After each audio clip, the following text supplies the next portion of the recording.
तो चलिए बच्चों लेते हैं नेक्स्ट क्वेश्चन। इसमें दे रखा है the correct order of basicity for the following molecule is. तो यहाँ पर हमें 3 कंपाउंड दे रखे हैं, हमें बताना है इनका जो बेसिक स्ट्रेंथ है वो ऑर्डर क्या होगा। तो ठीक से अगर हम देखें तो यहाँ पर ये हमें एक 3 डिग्री अमाइड दे रखा है। इसके अंदर इस एन का जो लोन पेयर है, जरा देखेंगे आप, इस एन का ये जो लोन पेयर है ये इस पाई बॉन्ड के कॉन्जुगेशन में है। तो यहाँ पर भी एन का लोन पेयर इस पाई बॉन्ड के कॉन्जुगेशन में है, कॉन्जुगेशन तो यहाँ पर भी होगा। लेकिन यहाँ पर ये जो एन है इसका लोन पेयर यहाँ इसके कॉन्जुगेशन में नहीं होगा। क्यों? बिकॉज ये एक बाईसाइक्लिक कंपाउंड गिवन है और जो नाइट्रोजन है वो एक ब्रिजहेड एटम है नाइट्रोजन। और हमें पता है ब्रेड्स रूल, पता है ब्रेड्स रूल के अकॉर्डिंगली क्या कहेंगे कि इसका जो लोन पेयर है वो इस पाई बॉन्ड के कॉन्जुगेशन में नहीं हो सकता। बिकॉज अगर कॉन्जुगेशन में हुआ तो इस एन का हाइब्रिडेशन sp2 हो जाएगा और ये sp2 पॉसिबल नहीं है। तो हम ये कह सकते हैं कि एन का जो लोन पेयर है वो यहाँ पर कैसा होगा, लोकलाइज्ड होगा। तो ये तो डीलोकलाइज्ड, ये भी डीलोकलाइज्ड, वो वाला लोकलाइज्ड। तो मोस्ट बेसिक इसमें हो जाएगा कौन, आर। अब हमें कंपेयर करना है पी और क्यू में। तो देखो पी और क्यू में जो फर्क है वो है डबल बॉन्ड का। यहाँ डबल बॉन्ड है, यहाँ कुछ नहीं है।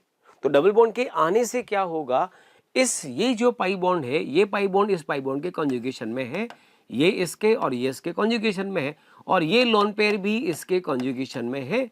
तो इस पाई बॉन्ड के आने से इस लोन पेयर का कॉन्जुगेशन इस तरफ कम हो जाएगा, इसके आने से इस लोन पेयर का कॉन्जुगेशन कम होगा तो इसकी इलेक्ट्रॉन देने की टेंडेंसी ज़्यादा हो जाएगी। इसका मतलब ये ज़्यादा बेसिक होगा।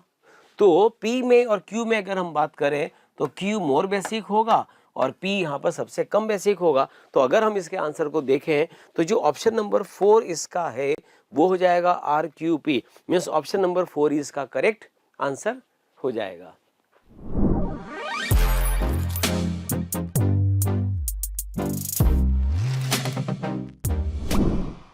Question belongs to coordination compound.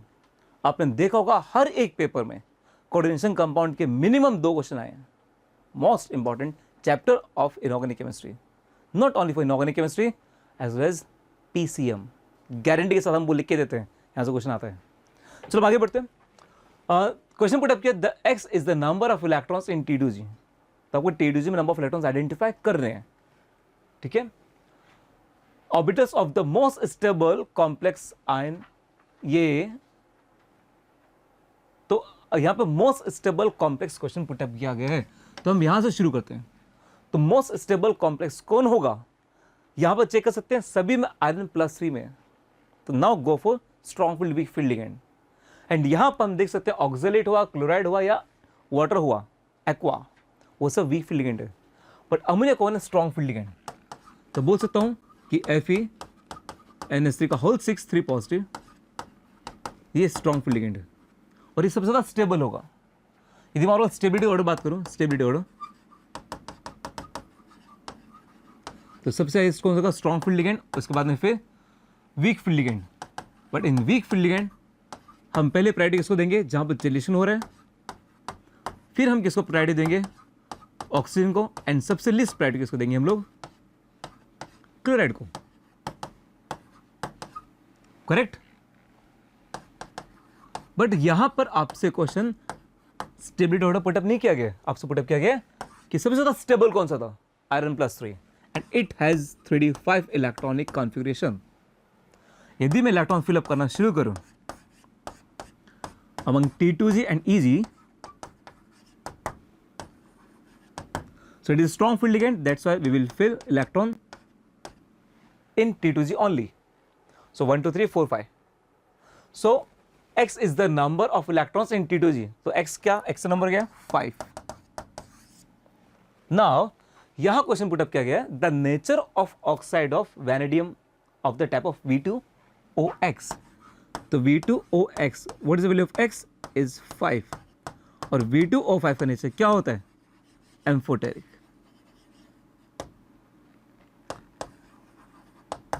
आप जानते हो एम्फोटेरिक ऑक्साइड्स कौन से होते हैं, जनाबे अली ने बेकार गाया पंजाबी सॉन्ग, आज सब वहां करे मना, एंड वहां में वैनेडियम +5 में होता है जो एम्फोटेरिक होता है, आपको लिखा जाता है। तो correct answer is amphoteric. Question again अच्छा था, चीज़ों को बहुत चीज़ें पुटअप की, पहला क्वेश्चन स्टेबिलिटी, दूसरा question electrons in T2G, third question nature of V2O5। तो एक बेहतरीन क्वेश्चन था ये।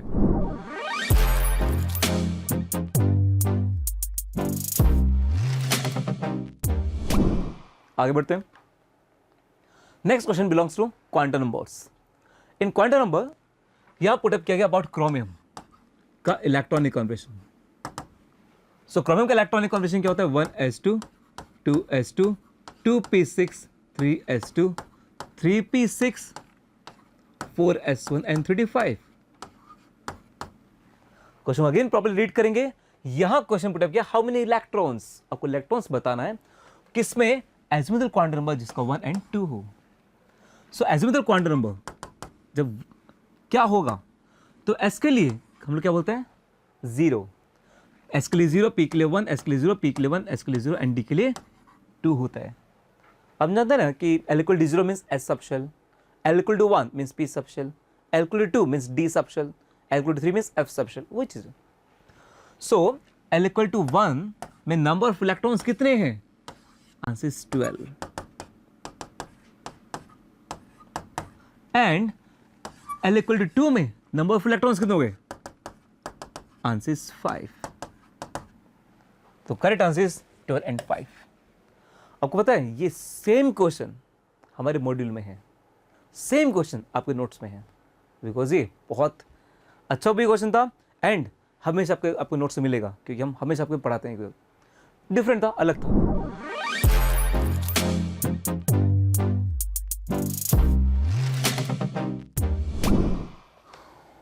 देखिए क्वेश्चन है, consider the given data physical chemistry के अंदर HCl गैस है, H2O के लिक्विड के अंदर इसको डिजोल्व किया तो यहाँ पे 10 H2O जब ऐड हुए तब 69.01 किलो जूल पर मोल एनर्जी रिलीज हो रही है। जब 40 H2O ऐड हुए तब 72.79 किलो जूल पर मोलर एनर्जी रिलीज हो रही है। Choose the correct statement. Correct statement का सिलेक्शन आपको यहां पे करना है। देखते हैं, the heat of dissolution of HCl dot 10 H2O, तो दिस ये गिवन है। देखो निकालते हैं। हीट ऑफ डाइल्यूशन, अच्छा ठीक है, ठीक। तो हीट ऑफ डाइल्यूशन,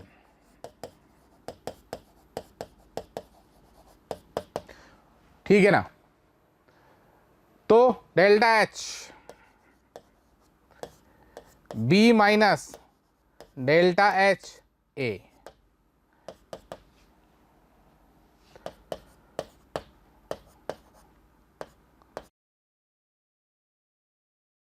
ये माइनस माइनस क्या हो जाएगा? प्लस हो जाएगा। ये आ जाएगा 69.01। सोल्व करो यार, कितना आ रहा है? तो ये आएगा माइनस 3.78 किलो जूल पर मोल। ठीक है, तो ये वाला ऑप्शन तो सही लग रहा है। हालांकि यहां पर अपने माइनस में आ रहा है, यहां पे प्लस में दे रखा है, लेकिन अपन जो आंसर यहां पे देने वाले हैं वो फर्स्ट ऑप्शन ही देने वाले हैं। ठीक है ना। सेकंड, थर्ड, फोर्थ के लिए बात करते हैं। Heat of formation of HCl solution represent by the both A and B।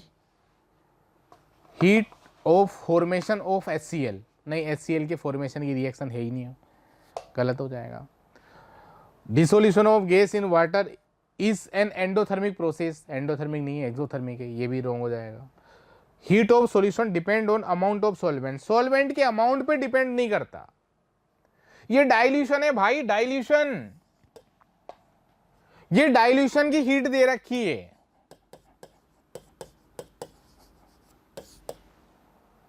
Heat of solution, हमेशा heat of solution always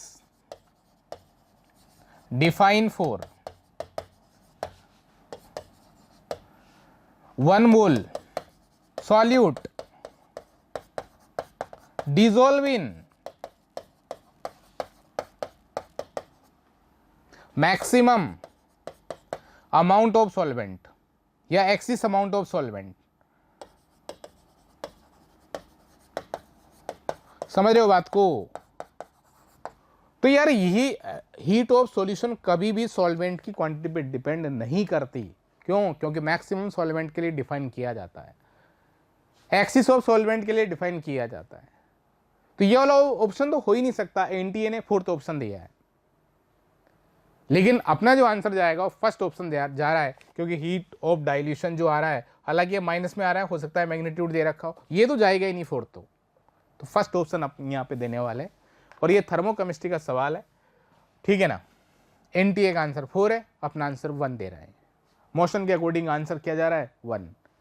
reason आपके सामने है। फोर्थ क्यों नहीं जा सकता? क्यों? क्योंकि हीट ऑफ सॉल्यूशन हमेशा किसके लिए डिफाइन की जाती है? मैक्सिमम अमाउंट ऑफ सॉल्वेंट के लिए डिफाइन की जाती है। यहां पर सॉल्वेंट हमेशा एक्सिस में लिया जाएगा, तो उसके लिए तो डिफाइन कर ही नहीं सकते। तो अपन ने आंसर क्या दिया है? फर्स्ट दिया है।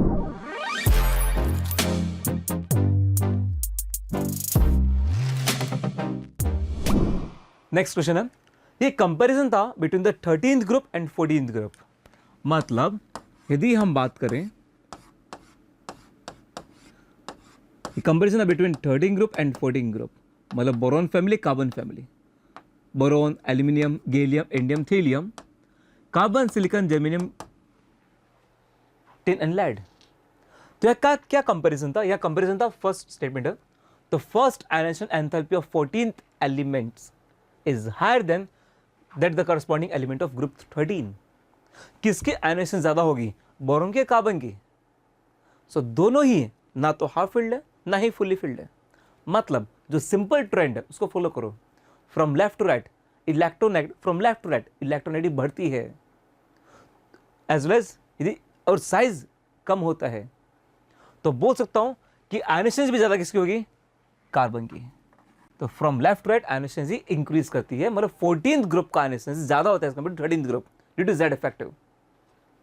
तो अगर मैं क्वेश्चन रिपीट करूं तो from left to right Z effective क्या होगा? इंक्रीज। तो आयनाइजेशन भी क्या होगा?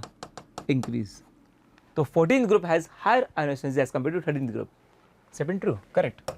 But second one, melting point and boiling point of group 13 elements are in general much higher than those of corresponding elements of group 14। तो statement बहुत simple है, ये फॉल्स है।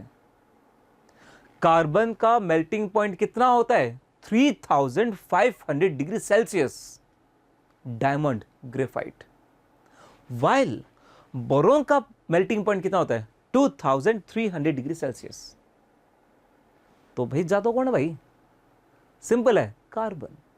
मतलब 14th group element have higher melting point and boiling point. तो ये statement क्या हो गया? फॉल्स। तो first true, second false. Statement 1 is correct, statement 2 is incorrect.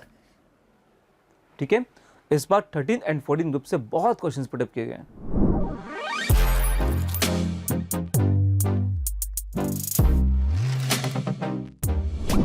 चलिए बच्चों कंटिन्यू करते हैं। नेक्स्ट क्वेश्चन, अच्छा क्वेश्चन, ये बहुत अच्छा क्वेश्चन है। दे रखा है इसके अंदर, a toxic compound A when react with NaCN in aqueous acidic medium yield an edible cooking component and food preservative B. B is converted to C by diborane and can be used as an additive to petrol to reduce emission. C upon reaction with oleum at 140 degree centigrade yield and inhale anesthetic D. Identify A, B, C and D. तो यहाँ पर आप देखेंगे इस case में सबसे पहले हमें दे रखा है टॉक्सिक कंपाउंड A। अगर इन सब में हम बात करें तो यहाँ पर ये जो कंपाउंड होता है, देखो आप, मिथेनॉल। मिथेनॉल एक हमको पता है, आपने सुना होगा जहरीली शराब के पीने से इतने मरे। तो ये सब वही चीज़ है कि जो मिथेनॉल होता है वो एक टॉक्सिक कंपाउंड होता है। तो यहाँ पर देखो इसका आंसर होगा CH3OH। हमें दे रखा है यहाँ पर, ये तो कंपाउंड ए हो गया। चलो शुरुआत ए से करा। हमें दे रखा है react with NaCN in aqueous acidic medium, मतलब H+ की प्रेजेंस में रिएक्शन अगर हम NaCN से करें तो ये बनेगा CH3CN। कैसे बना? H+ O पे अटैक करेगा, इसको H2O में कन्वर्ट करके रिमूव करेगा, रिमूव करके यहाँ से CN- इस पर अटैक कर लेगा तो बनेगा CH3CN। ठीक है, एंड उसके बाद देखो फिर दे रखा है in aqueous acidic medium yield an edible cooking, मतलब इसकी रिएक्शन अगर हम यहाँ पर H3O+ से करें तो अल्टीमेटली ये कन्वर्ट होता है CH3COOH में। इसको बोलते हैं एसिडिक एसिड विनेगर, जो कुकिंग वगैरह में उसमें काम में भी लेते हैं। तो यही हो गया यहाँ पर कंपाउंड बी। एंड उसके बाद फिर दे रखा है B is converted to C by diborane. Yes, अगर इसका रिएक्शन B2H6 से करें तो B2H6 CH3COOH को रिड्यूस कर देता है किसके अंदर, ये बना देता है CH3 CH2OH में, इथाइल अल्कोहल में। ये प्रोडक्ट होगा C, और C के लिए क्या लिखा हुआ है यहाँ पर, इसमें देखा B is converted to C by diborane and can be used as an additive to petrol. तुम्हें याद भी होगा इथाइल अल्कोहल को, इथेनॉल को पेट्रोल में भी मिक्स करते हैं एमिशन वगैरह को रिड्यूस करने के लिए, ठीक है ना। और उसके बाद फिर देखा C upon reaction with oleum, C का रिएक्शन अगर हम फर्दर कॉन्सनट्रेट H2SO4 से करें एट 140 डिग्री सेंटीग्रेड पर, तो फेमस रिएक्शन है, this is Williamson's continuous etherification process, से कंपाउंड बनता है ETOET, that is di ethyl ether, और ये प्रोडक्ट हो जाएगा यहाँ पर D।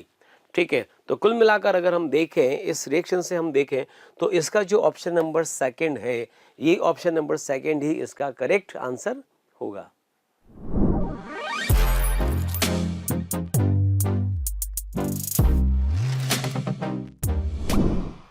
चलिए बच्चों, नेक्स्ट लेते हैं क्वेश्चन। दे रखा है स्टेप नंबर फर्स्ट गिवन है, alcohols are formed when alkyl chloride are heated treated with aqueous potassium hydroxide by elimination reaction. बेटा ये जो ऑप्शन है ये तो इनकरेक्ट ऑप्शन है। क्यों है, देखो हमें जो दे रखा है वो ये है कि RCH2Cl की रिएक्शन अगर हम एक्वस KOH से करें तो डेफिनेटली इसमें कंपाउंड बनता है RCH2OH, अल्कोहल बनता है, लेकिन इससे इसका बनना न्यूक्लियोफिलिक सब्स्टिट्यूशन रिएक्शन है, जबकि यहाँ पर हमें दे रखा है बाय एलिमिनेशन रिएक्शन। तो ये जो ऑप्शन है स्टेटमेंट नंबर फर्स्ट, ये इनकरेक्ट स्टेटमेंट है। 2 की बात करें, 2 में दे रखा है in alcoholic potassium hydroxide alkyl chloride forms alkene. एक एग्जांपल में यहाँ पर ले सकता हूँ CH2 सिंगल बॉन्ड CH2Cl, यहाँ पे लिखा H की रिएक्शन अगर हम अल्कोहलिक KOH से करें तो इस केस में एल्कीन बनता है। ठीक है, एल्कीन बनता है तो होता क्या है, ये जो OH माइनस है एज ए बेस, ये एज ए बेस यहाँ पर क्या करेगा, यहाँ से इसका H एब्सॉर्ब करेगा किस कार्बन से, ये अल्फा कार्बन है तो ये बीटा कार्बन है, तो बीटा कार्बन से H प्लस को अलग करेगा। तो यही तो सेकंड में दे रखा है, in alcoholic potassium hydroxide alkyl chloride form alkene by abstracting the hydrogen from the beta carbon. तो ये वाला जो स्टेटमेंट है वो तो गलत है, लेकिन ये वाला स्टेटमेंट करेक्ट है। तो अगर हम ऑप्शंस की बात करें तो यहाँ पर दे रखा है statement number first is incorrect but statement second is correct. तो ऑप्शन नंबर जो फोर्थ होगा, ये फोर्थ ही इसका करेक्ट आंसर होगा।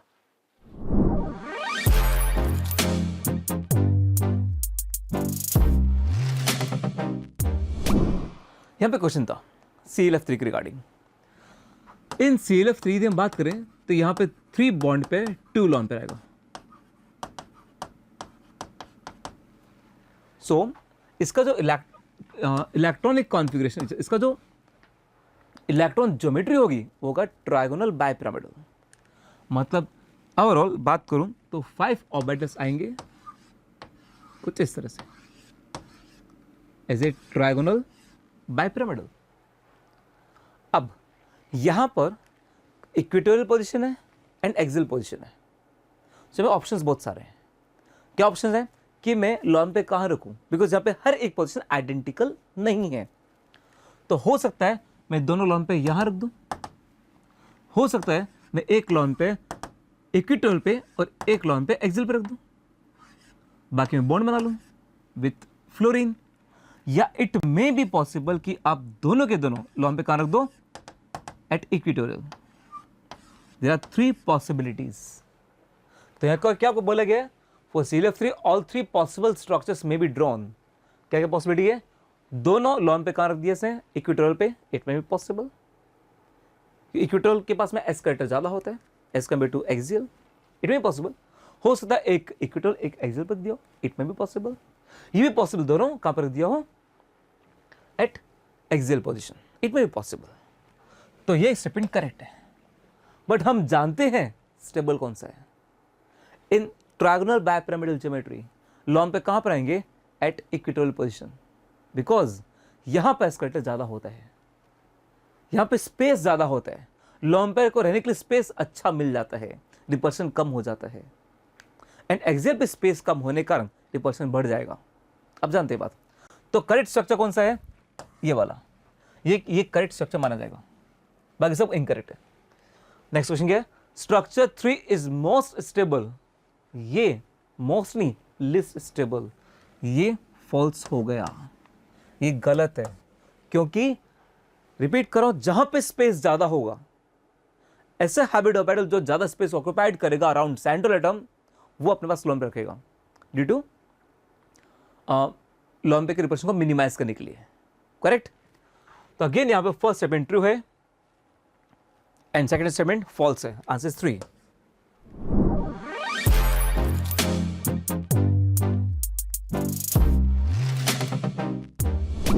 देखिए नेक्स्ट क्वेश्चन है फिजिकल केमिस्ट्री का, half life of zero order reaction. A से क्या बन रहा है भाई?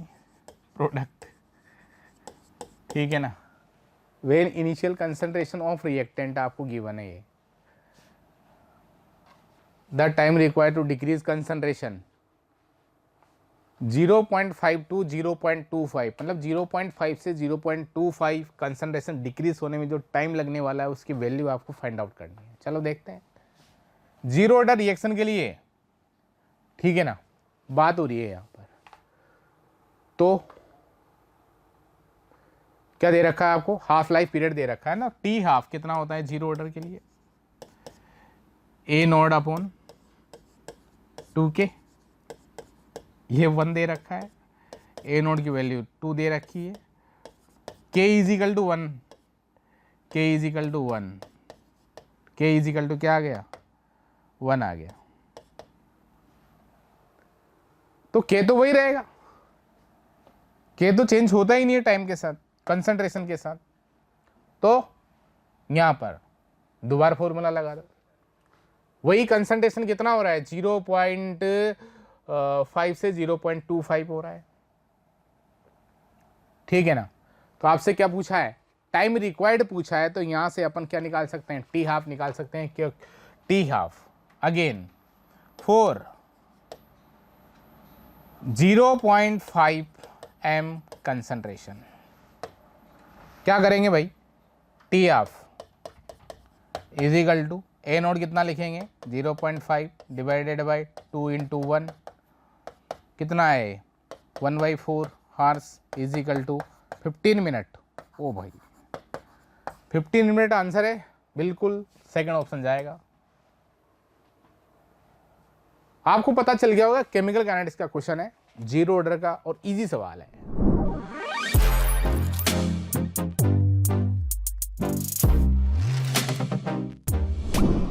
चलिए बच्चों लेते हैं नेक्स्ट क्वेश्चन। दे रखा है which among the following compound gives yellow solid when react with NaOI/NaOH। तो बेटा ये जो क्वेश्चन है हेलो फॉर्म से लिया हुआ क्वेश्चन है, और यहाँ पर देखो हमें दे रखा है इसमें गिव्स येलो सॉलिड, ये तो एक आयोडोफॉर्म रिएक्शन है। तो बस हमें ये बताना है कि ये जो हमें कंपाउंड दे रखे हैं इनमें से कौन कौन आयोडोफॉर्म रिएक्शन शो करेगा। सिंपल सा क्वेश्चन है। तो तुम्हें याद होना चाहिए हर वो कंपाउंड जिसके अंदर CH3CO ग्रुप प्रेजेंट हो या फिर CH3CH ग्रुप प्रेजेंट हो, जिस भी कंपाउंड में इन दोनों में से कोई भी एक ग्रुप प्रेजेंट होगा वो हेलोफॉर्म रिएक्शन शो करता है। बस हमें देखना है कि यहाँ किस में है। तो ठीक से देखो, जो ऑप्शन नंबर ए है इसमें CH3CH से OH कनेक्ट है, तो ये हेलोफॉर्म रिएक्शन देगा। लेकिन यहाँ पर 3 कार्बन के बाद फिर OH आ रहा है, ये हेलोफॉर्म रिएक्शन शो नहीं करता है। C की बात करें तो C में देखो फर्स्ट कंडीशन एप्लीकेबल है, CH3CO ग्रुप यहाँ पर प्रेजेंट है, तो ये हेलोफॉर्म रिएक्शन शो करता है। यहाँ पर भी देखो D में CH3CO के बाद OH है, ये तो लॉन पेयर दे रखा है, ये तो कार्बोक्सिलिक एसिड है। एसिड डेरिवेटिव्स या कार्बोक्सिलिक एसिड कभी भी हेलोफॉर्म रिएक्शन शो नहीं करते हैं। और अगर E की बात की जाए, E में भी यहाँ पर दे रखा है प्रोपेनल, मतलब 2 कार्बन के बाद फिर एल्डिहाइड ग्रुप है, ये भी इस कंडीशन को फॉलो नहीं कर रहा है, तो ये भी हेलोफॉर्म रिएक्शन शो नहीं करेगा। तो इन 5 कंपाउंड में अगर हम देखें तो ए और सी ही ऐसे 2 कंपाउंड है जो हेलोफॉर्म रिएक्शन शो कर सकते हैं। और ऑप्शन में अगर हम देखें तो आप देखेंगे ए एंड सी ओनली, तो ऑप्शन नंबर जो सेकंड है वही इसका करेक्ट आंसर होगा।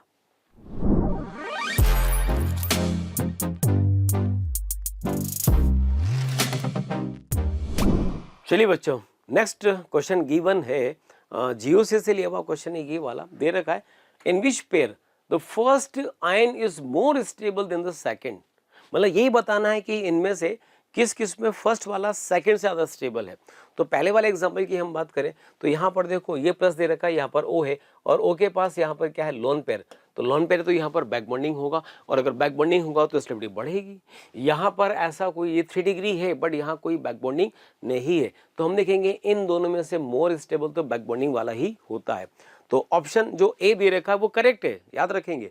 बी की बात करें तो यहाँ देखो बी पर माइनस चार्ज बेंजीन के कॉन्जुगेशन में है, प्लस NO2 भी है और Na2 का यहाँ पर इस पर माइनस एम इफेक्ट लगेगा। माइनस एम का मतलब इलेक्ट्रॉन विड्रॉइंग है तो डेफिनेटली इसकी स्टेबिलिटी को बढ़ाएगा। इस वाले में प्लस दे रखा है, प्लस चार्ज बेंजीन के कॉन्जुगेशन में है, लेकिन Na2 विड्रॉइंग भी तो है और विड्रॉइंग वाला प्लस वाले को अनस्टेबल करता है, इसकी स्टेबिलिटी को कम कर देता है। तो इन दोनों में भी अगर हम देखें तो यही ज़्यादा स्टेबल है, तो ए भी सही है, बी भी सही है। सी की बात करें, सी में इन दोनों में ये ज़्यादा सही है, ये वाला करेक्ट है, मतलब ये मोर स्टेबल होगा। रीज़न यहाँ प्लस चार्ज इस पाई बॉन्ड के कॉन्जुगेशन में, यहाँ रेजोनेंस होगा लेकिन वहाँ पर रेजोनेंस नहीं है तो इसमें स्टेबल सेकंड हुआ। डी की बात करें, डी वाला सिंपल 3 डिग्री कैटायन दे रखा है, जबकि यहाँ पर प्लस चार्ज ऑक्सीजन के से कनेक्ट है और ओ के पास यहाँ पे लोन पेयर है, बैक बॉन्डिंग होगा तो यही मोर स्टेबल होगा। तो ए और बी में मोर स्टेबल बी हुआ। हमसे पूछा हुआ है किस में पहला वाला ज़्यादा सही है, तो पहला वाला सही ए और बी में है। तो ए और बी की अगर हम देखें यहाँ पर ऑप्शन में तो इसका जो 4th ऑप्शन है यही इसका करेक्ट आंसर होगा।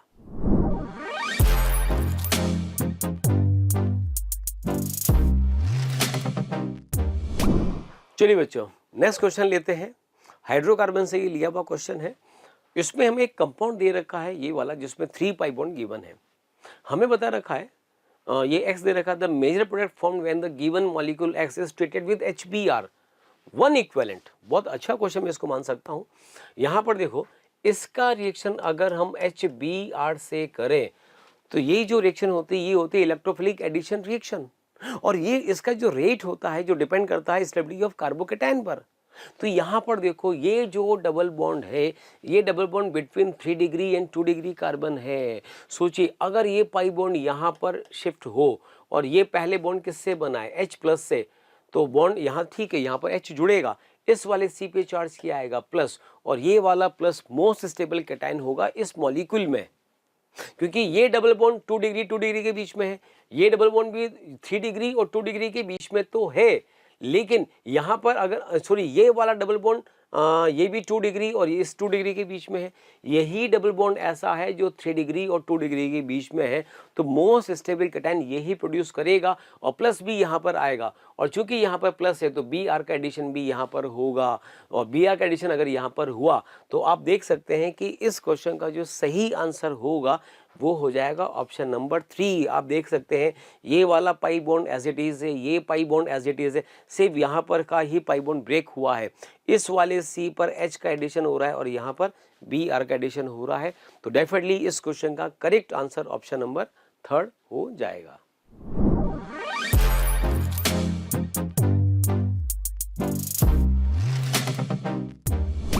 चलिए बच्चों कंटिन्यू करते हैं। नेक्स्ट क्वेश्चन दे रखा है, एक कंपाउंड हमें गिवन है और हमसे इसका IUPAC नेम पूछा हुआ है। तो देख सकते हैं कंपाउंड में एक ट्रिपल बॉन्ड दे रखा है, डबल बॉन्ड दे रखा है, एक OH दे रखा है। OH यहाँ पर प्रिंसिपल फंक्शनल ग्रुप होगा। तो जब कभी भी हम पेरेंट चेन की बात करेंगे, पेरेंट चेन तो ये हो जाएगा। अब बात करेंगे नंबरिंग की, तो नंबरिंग लेफ्ट से करें या राइट से करें, तो हम देखेंगे OH का पोजीशन लेफ्ट से भी 4 आ रहा है और राइट से भी 4 आ रहा है, मतलब फंक्शनल ग्रुप तो यहाँ पर सिमेट्रिकल पोजीशन पर है। अब बात करेंगे मल्टीपल बॉन्ड की, तो हमने देखा कि ट्रिपल बॉन्ड भी वहाँ से फर्स्ट पोजीशन पर आ रहा है और यहाँ से डबल बॉन्ड भी फर्स्ट पोजीशन पर आ रहा है। इट मीन्स मल्टीपल बॉन्ड भी सिमेट्रिकल पोजीशन पर है। तो अगर मल्टीपल बॉन्ड भी सिमेट्रिकल पोजीशन पर हैं तो प्रीफरेंस देते हैं डबल बॉन्ड को। डबल बॉन्ड की तरफ से नंबरिंग स्टार्ट करेंगे तो यहाँ पर ये हो जाएगा पोजीशन नंबर 1, 2, 3, 4, 5, 6 एंड 7। 7 कार्बन का चेन है तो नेमिंग हो जाएगा इसका ये देखिए ऑप्शन नंबर फर्स्ट, इसी से सॉल्व करते हैं, यही इसका करेक्ट आंसर है। नेम हो जाएगा हेप्ट 1 इन 6 आइन एंड 4 नंबर पर अल्कोहल है, अल्कोहल का सफिक्स होता है ऑल, तो ये हो जाएगा हेप्ट 1 इन 6 आइन एंड 4 ऑल, यही इसका करेक्ट ऑप्शन होगा।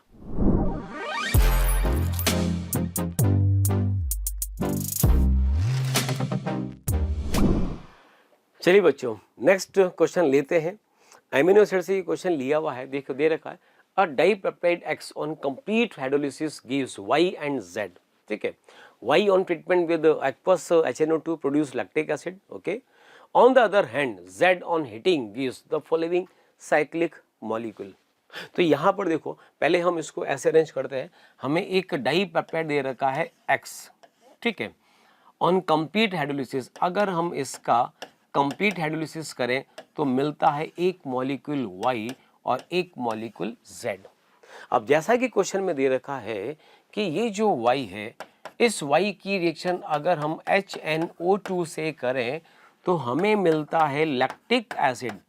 तो यहाँ पर ये स्ट्रक्चर होता है लैक्टिक एसिड का, बिल्कुल Y की रिएक्शन हमने HNO2 से करी, से बना लैक्टिक एसिड। ठीक है, और ये दे रखा है कि अगर Z को फर्दर हम स्ट्रांगली हीट करें तो ये वाला प्रोडक्ट मिलता है। इस प्रोडक्ट को हम लिख सकते हैं यहाँ पर CO, ये लिखा NH, यहाँ पर CH2 गिवन है, यहाँ पर C double bond O given है, देन यहाँ पर NH गिवन है और यहाँ पर दे रखा है CH2, ये कंपाउंड दे रखा है।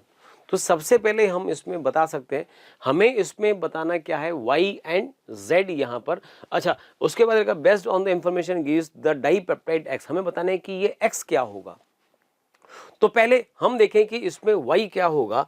तो देखिए Y कैसे पता करेंगे, देखो इसकी रिएक्शन HN2 से करने पर ये मिल रहा है OH, तो डेफिनेटली OH की जगह यहाँ पर क्या रहा होगा, यहाँ पर Y में लिख सकता हूँ, यहाँ पर ये मॉलिक्यूल कुछ ऐसा होगा CH NH2 and C double OH, ये मॉलिक्यूल होगा। अगर इसका रिएक्शन हम HN2 से करें तो HN2 क्या करेगा, NH2 को हटाकर यहाँ पर OH लगा देगा, ये बनता है। तो डेफिनेटली यहाँ पर जो Y होगा वो होगा ये। ठीक है, चलो ठीक है, ये तो भाई हम ऑलरेडी लिख चुके हैं। इस मॉलिक्यूल का नेम होता है एलानीन। ठीक है, ये तो एलानीन हुआ। अब हमें ये दे रखा है कि Z को हीट करें तो ये कंपाउंड बनता है, दिस इज साइक्लिक डाइअमाइड। तो साइक्लिक डाइअमाइड किसको हीट करने से बनता है, ये बनता है अल्फा एमिनो एसिड को हीट करने से बनता है साइक्लिक डाइअमाइड। तो ठीक है, साइक्लिक डाइअमाइड इसको ब्रेक कर देते हैं। ब्रेक कैसे करेंगे, ये हमने यहाँ पर CONH2 से और यहाँ पर CONH से हमने इसको ब्रेक करा, तो ये मॉलिक्यूल हमें यहाँ पर क्या मिला, ये मिला CH2, C डबल बॉन्ड, ये लिखा OH और NH को हमने यहाँ पर लिख दिया NH2, ये रहा, this is alpha amino acid. अगर हम इसको हीट करते हैं तो ये साइक्लिक डाइअमाइड मिलता है। इसका मतलब यहाँ पर ये जो मॉलिक्यूल है ये है Z, समझ गए। तो यहाँ पर Y का नेम हुआ एलानीन और जो Z हमें यहाँ पर मिल रहा है इस मॉलिक्यूल का नेम होता है ग्लाइसिन।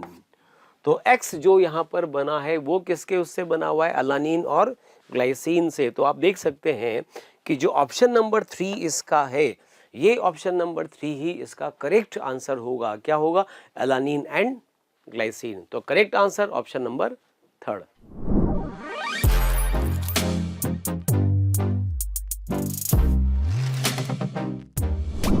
ओके, अब मैं क्वेश्चन आपको अगेन 4 कॉम्प्लेक्सेस, वही कोऑर्डिनेशन कंपाउंड, वही hybridization, something complex species based on the number of unpaired electrons आपको बताने होंगे। चलो हम शुरू करते हैं, यहाँ से लास्ट में शुरू कर देता हूँ। आयरन +3 में है, डी में इलेक्ट्रॉन कितने हैं, 5। It is a weak field ligand, electron कैसे फिलअप करेंगे, 1 2 3 4 5। It means it has 5 unpaired electrons. यहाँ पे कोबाल्ट किस में +3 में है, डी में इलेक्ट्रॉन कितने बचे, 6, again it is a weak field ligand. तो इन ऑक्टाहेड्रल कॉम्प्लेक्सेस कैसे फिलअप करेंगे? 1 2 3 4 5 6 ऐसा है। तो अनपेड इलेक्ट्रॉन कितना गए? 4। तो 4 अनपेड इलेक्ट्रॉन। नेक्स्ट वन, यहां निकल +2 में और 3D में इलेक्ट्रॉन कितने हैं? 8। बट ये स्ट्रॉन्ग फील्ड लिगेंड के साथ अटैच्ड है एंड कोऑर्डिनेशन में 4 है, मतलब स्क्वायर प्लेनर स्प्लिटिंग। और इन स्क्वायर प्लेन स्प्लिटिंग हम लोग क्या करते हैं? इलेक्ट्रॉन कैसे फिलअप करेंगे? 2 + 1 + 1 + 1। आप जानते होंगे स्क्वायर प्लेन स्प्लिटिंग कैसे होती है? कुछ इस तरह से।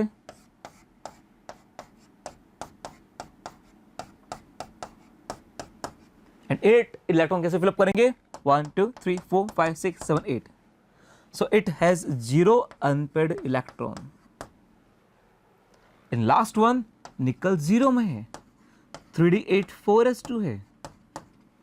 Due to the presence of strong field ligand, यहाँ पे इलेक्ट्रॉन क्या हो जाएगी? पेयरिंग हो जाएगी। D completely filled है, that's why unpaired इलेक्ट्रॉन कितने आएंगे? 0। मतलब लास्ट दो कॉम्प्लेक्स के अनपेड इलेक्ट्रॉन कितने हैं? 0। दोनों का आंसर सेम आएगा। So what is the correct answer? So क्या पूछा गया था? अनपेड इलेक्ट्रॉन्स यहाँ पे 5, यहाँ पे 4, यहाँ पे 2, यहाँ पे 0, यहाँ पे 0। तो मेरे को लगता है कि 4th option is perfect answer. Simple question.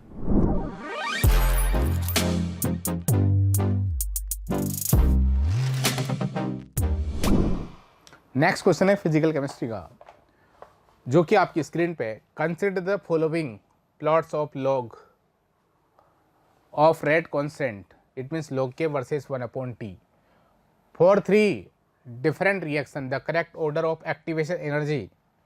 Activation energy का करेक्ट ऑर्डर आपको फाइंड आउट करना है। देखते हैं कैसे करेंगे। तो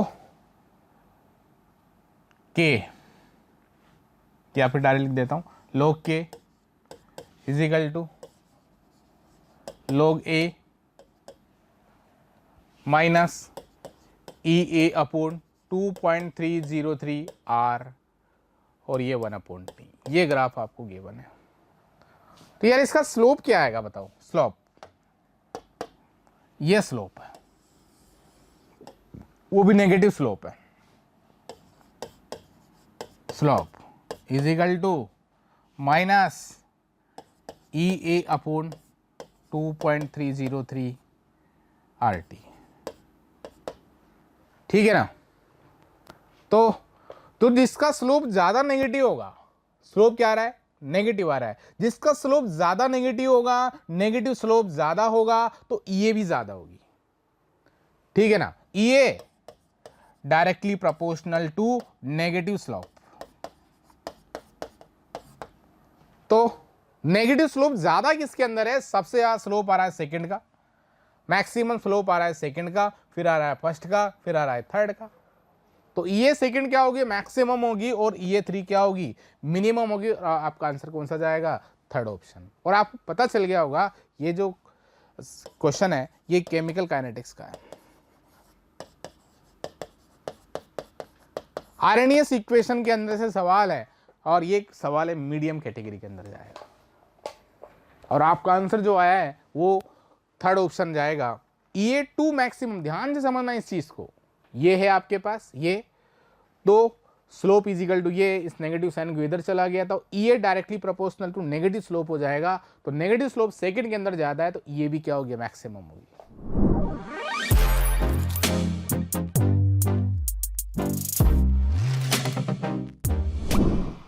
नेक्स्ट क्वेश्चन है आपके पास फिजिकल केमिस्ट्री का, गिवन द बिलो। आपको स्टेटमेंट गिवन है। स्टेटमेंट 1 क्या गिवन है? Molar depression constant KF is given by, M यहां पर मोलर मास है, R TF। ठीक है, डेल्टा एस फ्यूजन दे रखा है। ठीक है ना? Where the symbol have their usual meaning. ठीक है, पता ही है अपन को। KF for benzene is less than KF for water. चलो देखते हैं, पहले स्टेटमेंट के बारे में पता लगाते हैं। देखो यहां पर KF, यहां पर देखो कलर चेंज करते हैं अपन। ठीक है ना? ये देखो KF इज इक्वल टू M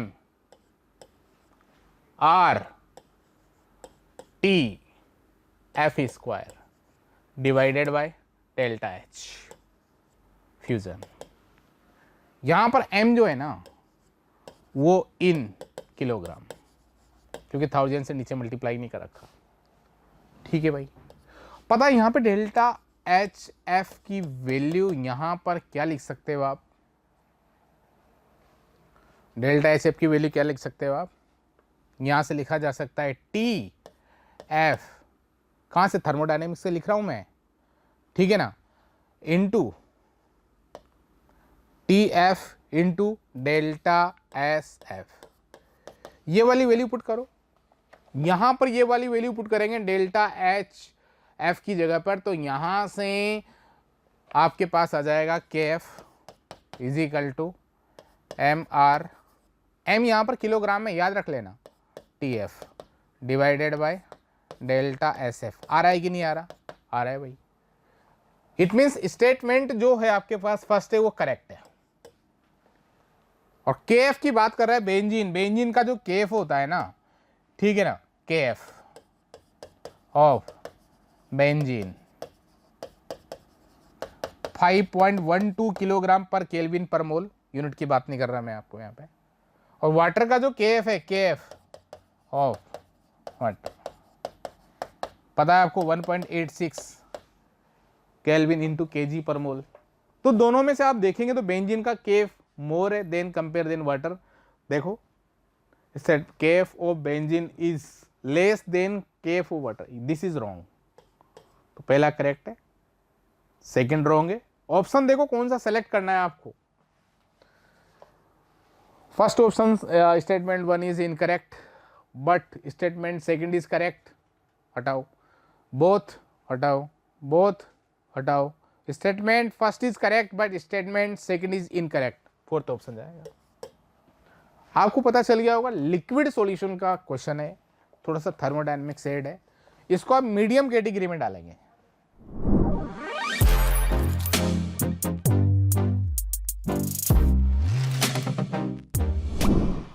चलिए बच्चों कंटिन्यू करते हैं। नेक्स्ट क्वेश्चन दे रखा है, प्योरिफिकेशन से ही दे रखा है।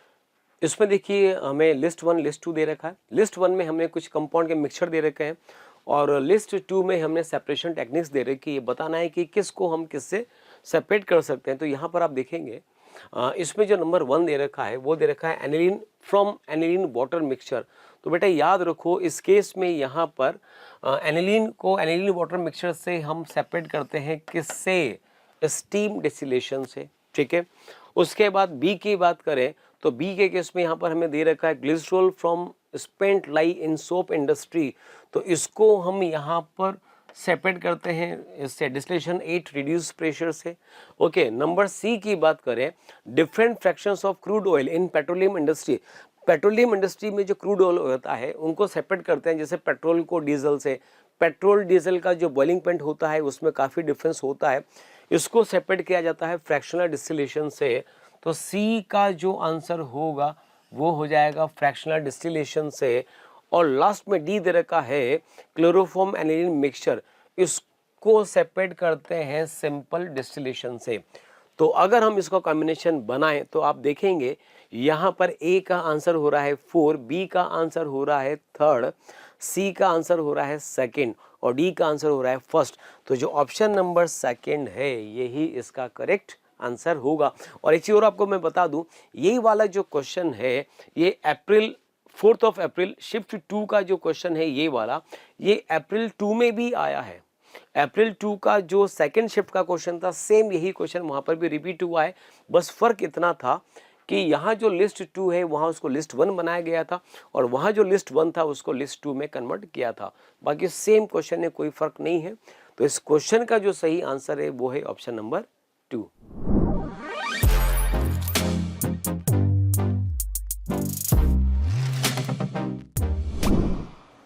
मैंने को बोला था बार बार boron and carbon family put up की जा रही है। अगेन क्वेश्चन एक बोरॉन फैमिली का। सो बोरॉन फैमिली कौन कौन होते हैं? Boron, aluminium, gallium, indium and thallium. Question की डिमांड इस बार ionisation energy. Down the group ionisation energy क्या करती है? Decrease. So down the group ionisation energy क्या करेगी? डिक्रीज। बट मैंने कुछ यहाँ पे छोड़ दिया है, यहाँ पे स्टोरी कुछ अलग और यहाँ पे स्टोरी कुछ अलग चलेगी। क्यों चलेगी अलग? रीजन क्या है? Contractions, various type of contractions. हम जानते हैं गैलियम से जस्ट पहले 3D में 10 इलेक्ट्रॉन एंटर किए हैं जिनकी शील्डिंग पुअर होती है, और due to poor shielding Z effective क्या करेगा, इंक्रीज कर जाएगा। अब गैलियम से इलेक्ट्रॉन निकालना डिफिकल्ट हो जाएगा, गैलियम की आयनाइजेशन एनर्जी ज्यादा हो जाती है as compare to aluminium, which is also known as scandide contractions. समझना होगा। एंड थ्रीलियम में क्या होगा, यहां पर 4f के इलेक्ट्रॉन या एटम्स आ चुके हैं, और 4f में इलेक्ट्रॉन एंटर कर चुके हैं तो उनकी शील्डिंग और कम हो जाती है, और शील्डिंग कम होने से क्या होगा, जेड इफेक्टिव और बढ़ेगा, इलेक्ट्रॉन निकालना और डिफिकल्ट होगा, और आयनाइजेशन एनर्जी बढ़ जाएगी। यदि कंप्लीट ऑर्डर लिखना चाहूं, आयनाइजेशन एनर्जी ऑर्डर, तो सबसे हाईएस्ट बोरोन के बाद थेलियम, बहुत ज्यादा आयनाइजेशन एनर्जी बढ़ जाती है ड्यू टू लेंथेनाइड कॉन्ट्रैक्शन और f ऑर्बिटल कॉन्ट्रैक्शन।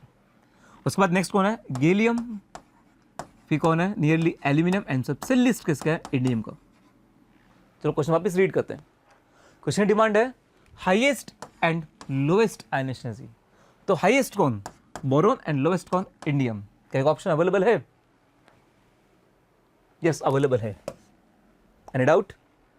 सिंपल, ये बहुत बार कराया गया आपको in periodic properties, in P block, and बोला गया था कि बोरोन फैमिली में यदि इंपॉर्टेंट कोई चीज है वह atomic radius order, ionization energy order. कुछ याद है? तो जब टीचर्स बोलते हैं उसको फॉलो जरूर कीजिए।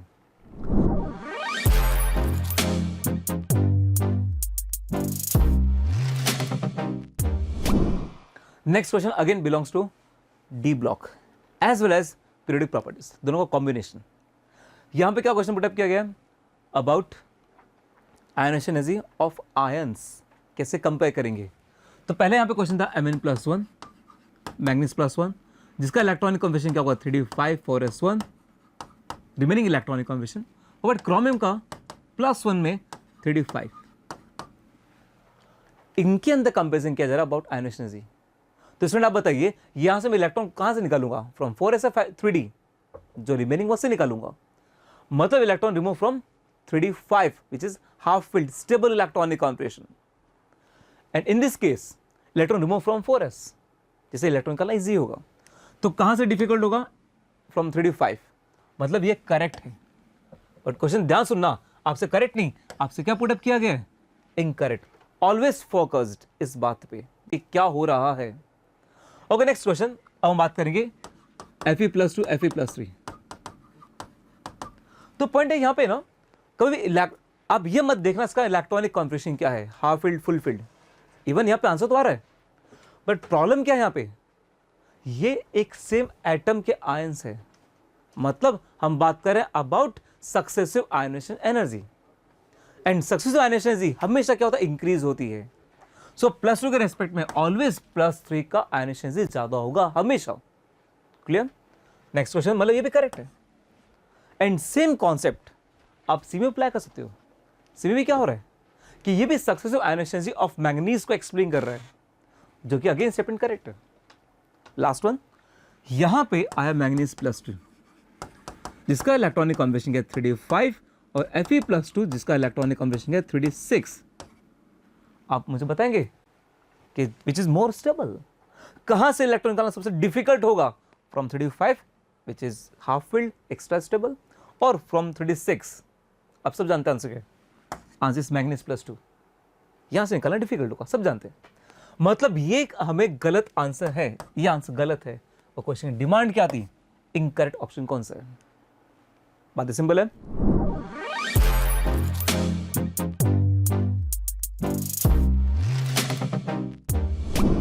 Next question again coordination compound, third question. कितने क्वेश्चन आएंगे भाई, कितने, बोला था मोस्ट इंपॉर्टेंट है। जे एडवांस आ रहा अभी, कोऑर्डिनेशन कंपाउंड पढ़ लेना, और दूसरा पी ब्लॉक पढ़ लेना, इंपॉर्टेंट तो वही है, और तीसरा सॉल्ट भी आएगा, वो भी आएगा, 100% आएगा। तो देखते हैं जी, एक को फॉर्मूला दिया है MCl4.3 ammonia, correct, is involve in the hybridization sp3d2। ठीक, इट्स ओके, चलेगा, मगर कोऑर्डिनेशन बस 6 है, ये बात क्लियर हो गई है। चाहो तो अभी आंसर खत्म कर सकता हूं मैं, चलो नहीं करता मैं, आगे बढ़ते हैं। It upon reaction with the excess of AgNO3 solution gives x moles of AgCl।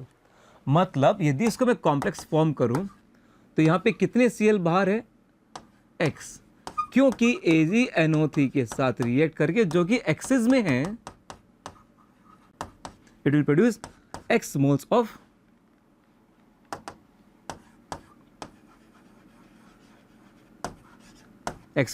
AgCl। जितने यहाँ पे क्लोराइड होते हैं यहाँ पे PPTs बन जाएंगे। ओके, आगे बढ़ते हैं। Considered X is equal to the number of lone pair of electron present in centroatom of BrF5। BrF5 bromine के पास वैलेंस इलेक्ट्रॉन कितने होते हैं, 7। फ्लोरीन कितने हैं, 5। 1 2 3 4 5। तो उसके पास लॉन पे कितने हो गए, 1। तो what is the value of X is 1। इसने खुद ने बोल दिया है। मतलब यहां पे क्लोरीन कितने हैं, 1। मतलब यहां पे साफ साफ क्लियर है कि यहां पे 1 आएगा। इसका मतलब 3 क्लोरीन अंदर जाएगा। इसका मतलब बाकी बचा कुचा भी अंदर जाएगा। कोऑर्डिनेशन में कितना हो गया, 6। यहां है, कोऑर्डिनेशन में 6। आगे बढ़े, नेक्स्ट है then the number of isomers exhibit by the complex. तो उसे कितने आइसोमर्स एग्जिस्ट करते हैं। तो स्टूडेंट बहुत फेमस कंपाउंड है M(a3)(b3). इसके 2 केस बनते थे, आप सभी को पता है, वह फेशियल एंड मेरिडोनियल। कुछ याद आ रहा तो। और यहां हम कैसे करते थे हम लोग, कुछ इस तरह से कि तीनों एक को आप 90 पे रख दीजिए या फिर अपोजिट रख दीजिए। कुछ याद आ रहा है। एंड यहां पर तीनों बी को 90 पे रख दीजिए या फिर आप अपोजिट रख दीजिए। There are only 2 possibilities and both are optically inactive. ये ऑप्टिकली इनएक्टिव क्यों, ड्यू टू जॉनसन कट। आप जहां बैठे हो वहां पे कोई स्क्वायर चीज होगी, उस स्क्वायर में अब एज्यूम करो कि ये जो 4 पॉइंट है, इस ये पॉइंट बी, ये पॉइंट बी, ये पॉइंट ए, ये पॉइंट ए। सेंटर में कौन है, ए, और नीचे कौन है, बी। अब जॉनसन कट करो, इस पूरे स्क्वायर को यहां से कट कर दो, बीच में से ऐसा कट कर दो। तो आपको ए के सामने ए, तो बी के सामने बी, और आपको ए के सामने ए विजिबल होगा। और ये जो पार्ट है, ये पार्ट कैंसिल होगा। यदि मेरे को परफेक्ट मिरर इमेज दिखाई दिया, इनएक्टिव। तो इस प्लेन को हम क्या बोलते हैं, यू कांट सी मी, नहीं मतलब क्या बोलते हैं इसको, जॉनसन कट। क्लियर है, आगे बढ़ते हैं। Last next one, this one is slash cut, मुंडी कट। मुंडी कट जानते हो, मुंडी cut, slash cut, both are inactive. That's why total geometrical isomers 2 and stereo isomers is also 2। Question demand किया ज्योमेट्रिकल आइसोमर्स 2, खत्म। मैं फालतू में स्टीरियो एक्सप्लेन कर दिया, कोई बात नहीं, कुछ नई बात हमने सीखी।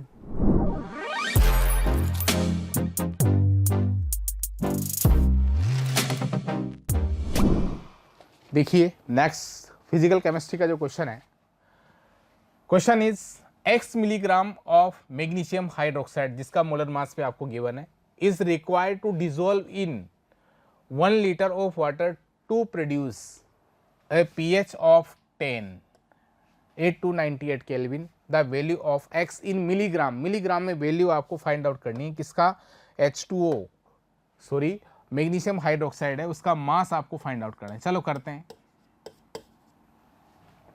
ठीक है। तो क्या करें, यहां पर pH आपको गिवन है, pH इक्वल्स टू कितना है, 10। देन POH इक्वल्स टू कितना हो जाएगा, 14 माइनस 10 इज इक्वल टू 4, ठीक है। तो H plus OH minus ion की जो कॉन्सेंट्रेशन है वो हो जाएगी 10 की पावर माइनस 4। यहां तक कोई दिक्कत नहीं है, ठीक है ना। अच्छा एक और चीज, यहां पर क्या दे रखा है इसने, यहां पर कंप्लीटली डिसोसिएट इन H2O, तो ठीक है भाई, मैग्नीशियम हाइड्रोक्साइड है, इसका कंप्लीटली डिसोसिएशन हो रहा है Mg+2 2OH माइनस, ठीक है ना। तो यहां से अपन निकाल सकते हैं क्या, OH माइनस की जो कॉन्सेंट्रेशन है, ठीक है ना, वो OH माइनस की कॉन्सेंट्रेशन डबल होगी। तो यहां पर क्या करें, 2 × सपोज करो x ग्राम की रिक्वायरमेंट है, मिलीग्राम में रख दो, 10 की पावर माइनस 3 बोल रहा है ना, divided by magnesium, mole upon mole मैं क्या फॉर्मूला लगा रहा हूं यहां पे, मोल अपॉन किसके मोल, मैग्नीशियम हाइड्रोक्साइड के मोल divided by volume in litre. ठीक है ना, कितना बनाना है, 1 लीटर बनाना है। ठीक है, तो यहां पर कितना आएगा, इसका मोलर मास कितना है, कितना गिवन है 58, बहुत बढ़िया भाई, डिवाइडेड बाय 1। OH माइनस एन की कॉन्सेंट्रेशन कितना गिवन है भाई, देखो 10 की पावर -4, आप मल्टीप्लाई डिवाइड तो आप कर ही लोगे। ठीक है ना, और जब आप इसको सोल्व करोगे ना, ठीक है ना, जब आप इसको सोल्व करोगे तो आपके पास x इजिकल टू आपके पास आ जाएगा 29 इंटू 10⁻⁻1, और आप चाहो तो इसको लिख सकते हो 2.9 और इसको नियरेस्ट इंटीजर में 3 आंसर इसका गया है 3। आपको पता चल गया होगा ये क्वेश्चन है आयनिक इक्विलिब्रियम का। ठीक है ना, बहुत सारे क्वेश्चन ऐसे किए हैं अपन ने नोटबुक में, और ये क्वेश्चन जाएगा मॉडरेट डाल सकते हो आप, इजी भी हो सकता है मॉडरेट भी हो सकता है।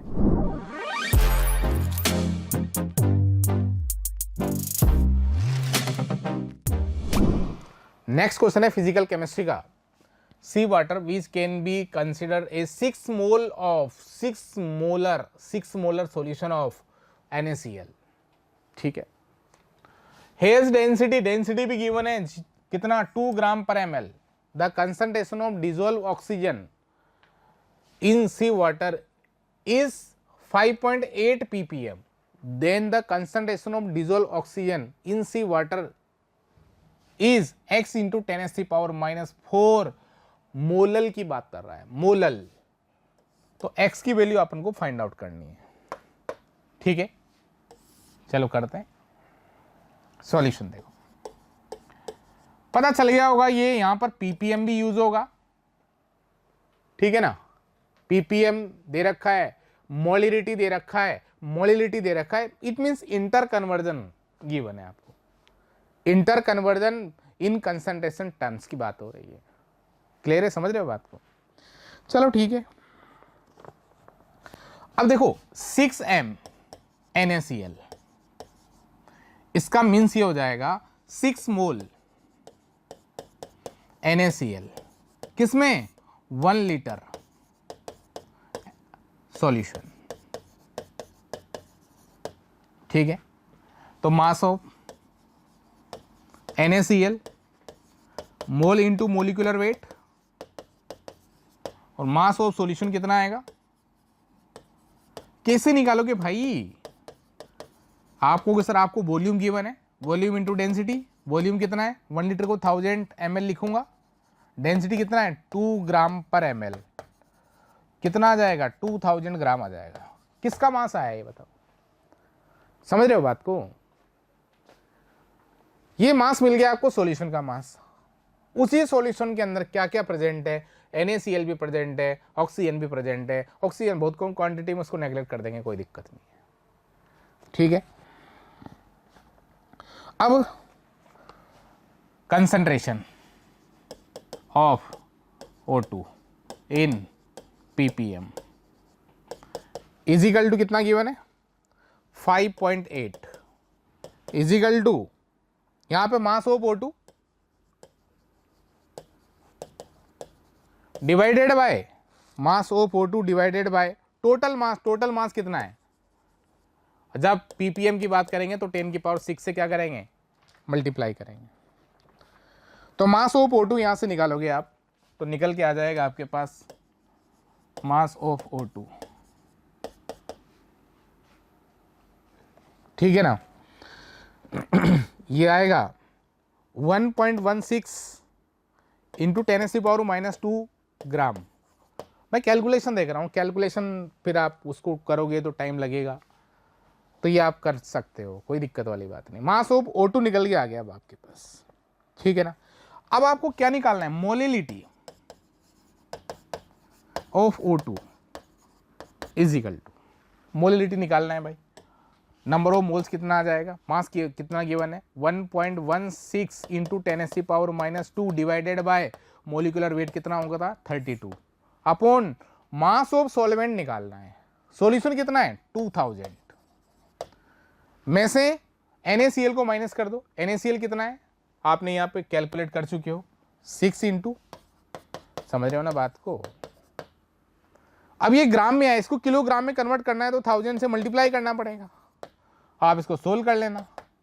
मोलिलिटी ऑफ O2 निकल के आएगी आपके पास 2.19 इंटू 10⁻⁻⁴ और आपको 10⁻⁻⁴ की फॉर्म में आपको x की वैल्यू आपको बतानी है और x is equal to nearest integer में क्या जाएगा 2। तो इसका आंसर गया अपने पास 2। इंटर कन्वर्जन है किसका, कंसंट्रेशन टर्म्स जो है मोलिलिटी, ठीक है ना, और ppm तीनों का यूज हो रहा है। तो ये कैलकुलेशन टफ है तो इसको टफ की कैटेगरी में डाल रहा हूं, ठीक है ना।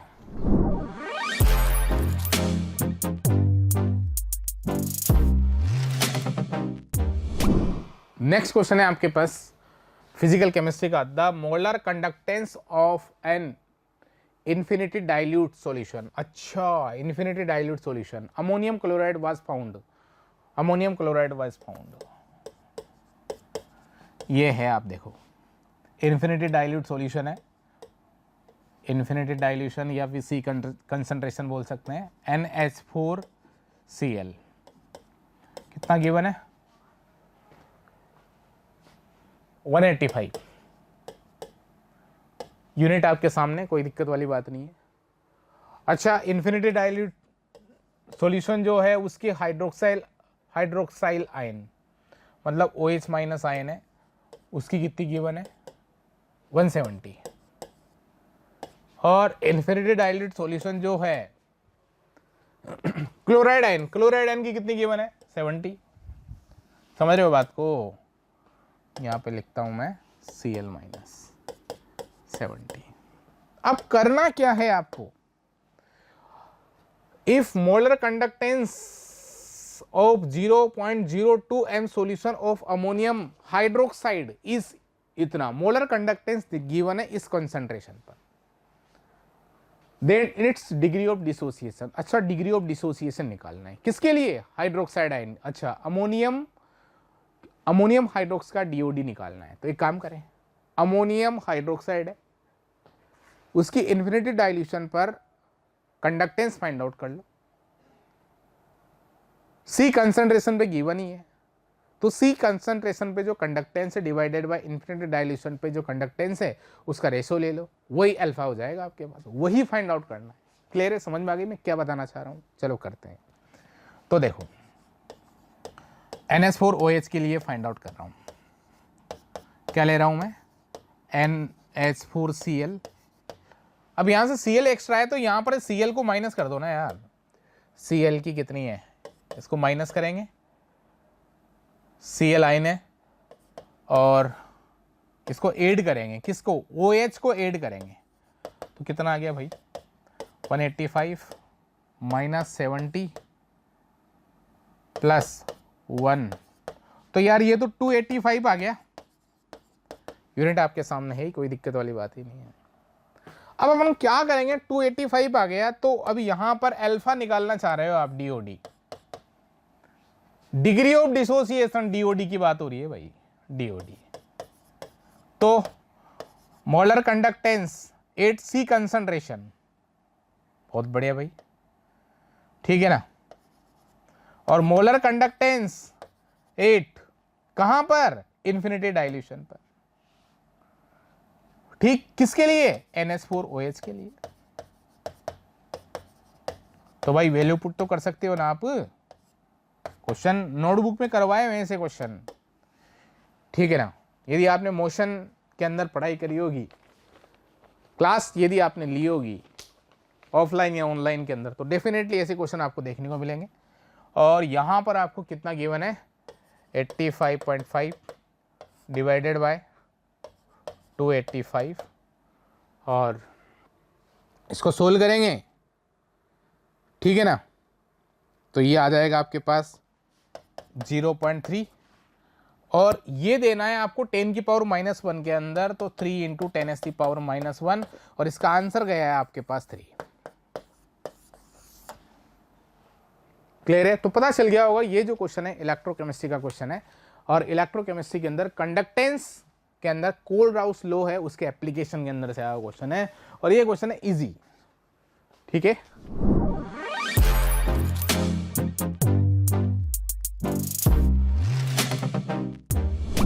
Okay students, last question 75। वह calcium oxide produced on heating 150 kilogram of limestone. Limestone का फॉर्मूला क्या होता है? Calcium carbonate. यदि इसको मैं हीट करूंगा आपको क्या मिलेगा? कैल्शियम ऑक्साइड प्लस CO2, ये बाहर निकल जाएगा। करेक्ट? यहां पे कुछ उस मास दिया गया, कुछ उस मास पूछा गया, मतलब मोल कॉन्स्टेंट इन्वॉल्व है। चलो वैसे हम बात करते हैं, ये इसके 1 मोल से कितने मोल बनेंगे? 1 मोल। n मोल से कितने मोल बनेंगे? n मोल। ये बातें क्लियर है? आसान बात है।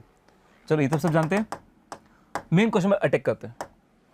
इसका मास कितना गिवन था? 150 किलोग्राम डिवाइड बाय इसका मोलर मास। मोलर मास कितना है? 40 प्लस 60, काउंट कर लो, 100 इसका मोलर मास था।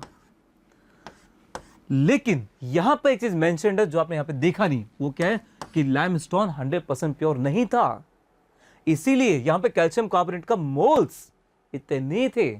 इसके मोल्स कितने थे? 75%। मतलब मोल्स ऑफ कैल्शियम कार्बोनेट आपको कितना विजिबल होगा? कुछ ही। यदि कैल्शियम कार्बोनेट का मोल्स मुझे पता चल गए विथ प्योरिटी, तो क्या कैल्शियम ऑक्साइड कितना बनेगा वो आप निकाल सकते हो। तो यहां पर मोल्स ऑफ कैल्शियम ऑक्साइड भी क्या आएगा? बिल्कुल same, 150 divide by 100 multiply by 75 divide by 100। क्या क्वेश्चन आपको मोल्स पूछा गया या मास ऑफ कैल्शियम ऑक्साइड?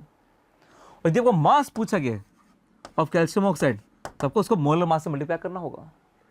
अब मैं सिंपल में बात कर रहा हूं, 150 100 कैंसिल आउट करके 3/2 लिख दूं, मल्टीप्लाई बाई इसको मैं 3/4 लिख दूं क्या? तो कॉमन सेंस है ना भाई। एंड मास अब मुझे मोलर मास से मल्टीप्लाई करना है। 40 प्लस 16 कितना हो गया? 56। करेक्ट? सो इसको मैं कैंसिल कर रहा हूं, 4 × 2 कितना हुआ? 8 कितने टाइम्स गया? 7 टाइम्स। करेक्ट? सो मल्टीप्लाई करो 3 × 3 6 6 × 7 कितना हुआ? 63। Correct answer 63 kilogram. तो किलोग्राम आंसर देना था और आंसर कितना आएगा? 63। It is a perfect answer. Again question की स्टार्टिंग लेवल, पेपर का स्टार्टिंग अच्छे लेवल से, लेकिन खत्म नॉर्मल लेवल पे, मतलब मॉडरेट लेवल पे। तो स्टूडेंट्स इस बार जो अप्रैल में पेपर आया 2025 में, लेवल इस बार इनऑर्गेनिक केमिस्ट्री का अच्छा था हमेशा से।